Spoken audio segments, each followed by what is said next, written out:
오늘 주신 하나님의 말씀 룻기 구약성경 룻기 제2장 8절부터 13절까지 말씀입니다. 8절부터 13절까지 말씀이고요. 지금 읽는 것은 11절, 12절, 13절 마지막에 11절, 12절, 13절 이 세 구절만 같이 읽겠습니다. 우리 한 목소리로 같이 천천히 맞춰서 읽겠습니다. 시작. 보아스가 그에게 대답하여 이르되 내 남편이 죽은 후로 내가 시어머니에게 행한 모든 것과 내 부모와 고국을 떠나 전에 알지 못하던 백성에게로 온 일이 내게 분명히 알려졌느니라. 여호와께서 내가 행한 일에 보답하시기를 원하며 이스라엘의 하나님 여호와께서 그의 날개 아래에 보호를 받으러 온 내게 온전한 상 주시기를 원하노라 하는지라. 룻이 이르되 내 주여 내가 당신께 은혜 입기를 원하나이다. 나는 당신의 하녀 중에 하나와도 같지 못하오나 당신이 이 하녀를 위로하시고 마음을 기쁘게 하는 말씀을 하셨나이다 하니라. 아멘. 보리 이삭을 주우러 간 룻이 2장 3절에 우연히 보아스의 밭에 가게 되었고요. 4절에는 마침 보아스도 그 밭을 순찰하면서 보아스와 룻의 첫 번째 만남이 이루어집니다. 사람에게는 우연과 마침으로 보여지는 시간이었지만 그러나 그 속에 하나님의 놀라운 사랑과 은혜의 계획이 있었다는 것을 알 수 있었습니다.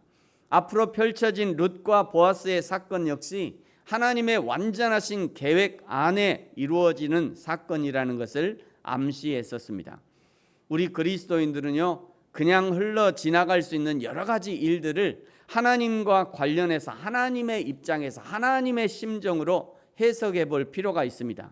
나와는 아무런 상관이 없는 것 같은 일들, 예를 들면 남극에서 빙하가 녹는다든지 바닷물에 수온이 올라간다든지 우크라이나에 전쟁이 있다든지 미국의 이제 선거에 얼마 전에 트럼프가 이렇게 총에 맞았잖아요. 그런 일들 이런 이게 귀 쬐끔 이렇게 맞았는데 큰일 날 뻔했어요.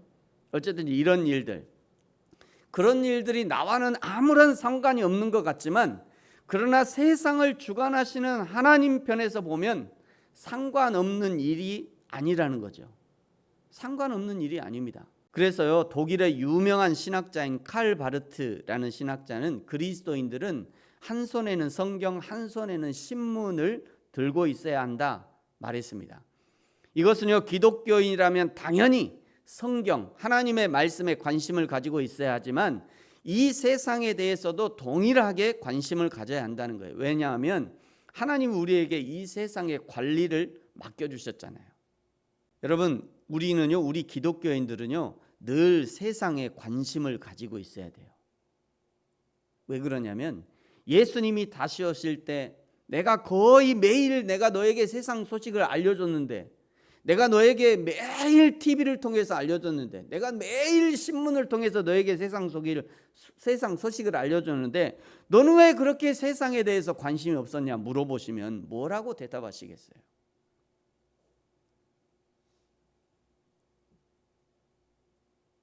너는 세상이 지금 잘못 돌아가고 있는 거, 세상이 뭔가 망가져가는 거를 매일 내가 너에게 알려줬는데 너는 왜 이렇게 관심이 없었냐? 이렇게 물어보시면 뭐라고 하시겠냐고요. 너에게 관리를 맡겨준 세상을 왜 그렇게 내팽겼냐고 물으시면 그때 뭐라고 하시겠어요? 한마디는 해야죠. 하나님, 제가 그때 남극 그 소식 듣고 제가 기도했어요. 하나님, 트럼프 그 총격 맞았다는 소식을 듣고 제가 저 미국을 위해서 기도했어요. 미국에 좋은 지도자가 나오도록 제가 그때 기도했어요. 이 얘기는 해야죠. 여러분, 이런 세상의 소식은요, 하나님 앞에서 우리의 기도의 폭을 넓히게 되고요, 우리가 하소연할 수 있는 기도의 제목이 되는 겁니다.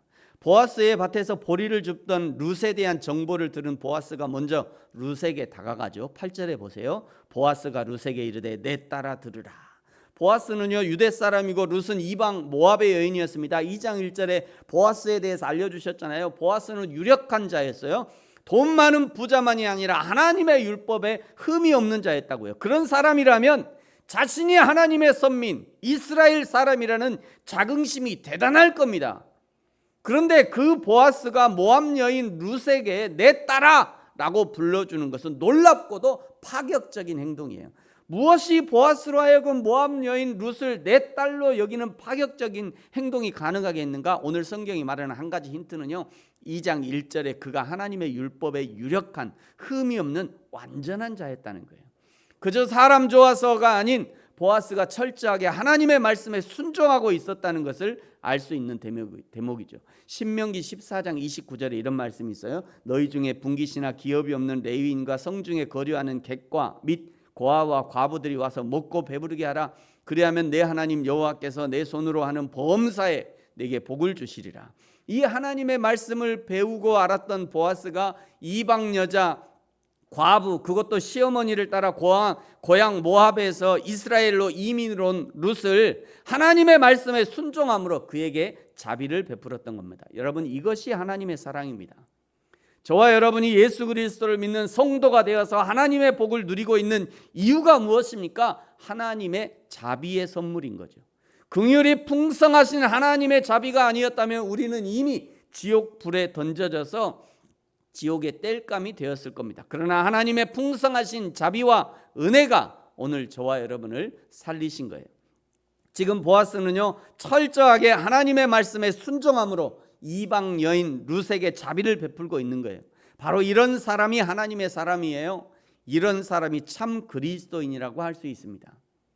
보아스가 베푼 배려와 은혜를 보십시오. 8절에 다른 밭으로 가지 말고 나의 소녀들과 함께 내 밭에 있으라 얘기하는 거죠. 9절에 소년들이 너를 건드리지 말도록 명령해 두었다. 목이 마르거든 소년들이 길어온 물을 함께 마셔라. 10절 룻이 감사하여 묻습니다. 어찌하여 내게 은혜를 베푸십니까? 11절에 보아스가 말하죠. 보아스가 대답합니다. 너의 행실을 다 들었고 너의 행실이 이스라엘 모든 사람들에게 알려졌다. 12절 여호와께서 보답하시기를 원하고 하나님이 보호해 주시기를 원한다. 보아스가 아주 중요한 말을 했습니다. 룻에게 은혜를 베푸는 것은 보아스 자신이 아니라 여호와 하나님이 보답해 주시는 것이며 여호와 하나님이 보호해 주시는 것이에요. 이것은 유력자 보아스가 세상과 자신을 어떻게 보는가에 대한 시각을 드러내는 거죠. 여호와 하나님이 주인 되심을 인정하는 고백입니다.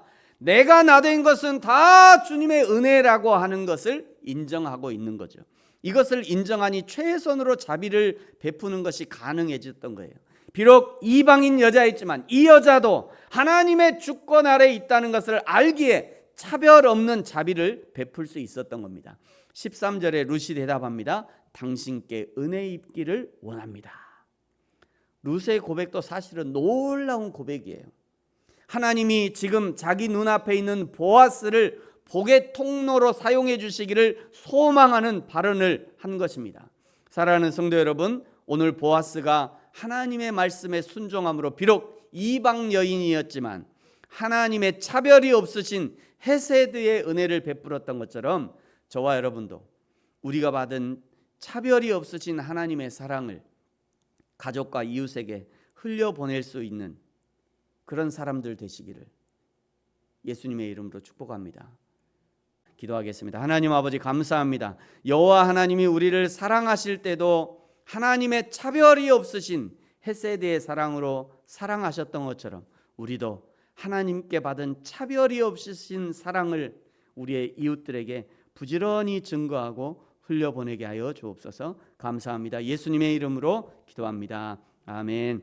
하늘에 계신 우리 아버지여, 이름이 거룩히 여김을 받으시오며 나라가 임하시오며 뜻이 하늘에서 이루어진 것 같이 땅에서도 이루어지이다. 오늘 우리에게 일용할 양식을 주시옵고 우리가 우리에게 죄 지은 자를 사하여 준 것 같이 우리 죄를 사하여 주시옵고 우리를 시험에 들게 하지 마시옵고 다만 악에서 구하시옵소서. 나라와 권세와 영광이 아버지께 영원히 있사옵나이다. 아멘.